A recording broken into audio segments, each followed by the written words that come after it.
Welcome to our demo of the Vitamix Vita-Prep 3. In today's video, we'll be demoing with margaritas and smoothies.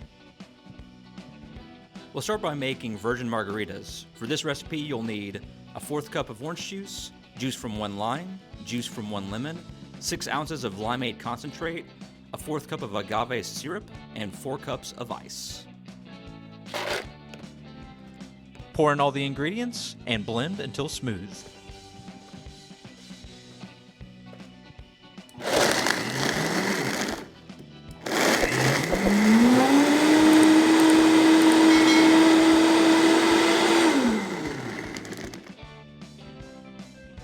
That is one smooth margarita.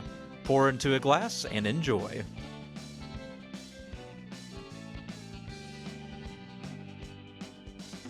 Now that we're finished with the margaritas, it's time to make tropical smoothies. For these smoothies, you'll need 2 cups of coconut milk, 1 cup of vanilla Greek yogurt, 1 cup of frozen pineapple, 1 cup of frozen mango, juice of a half of a lime, 1 banana, and approximately 2 tablespoons of shredded sweetened coconut.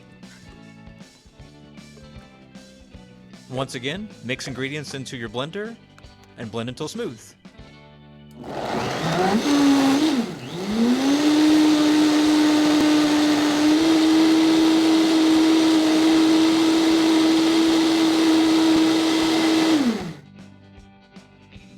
Looking good. Once again, pour into your cup and have yourself a delicious smoothie.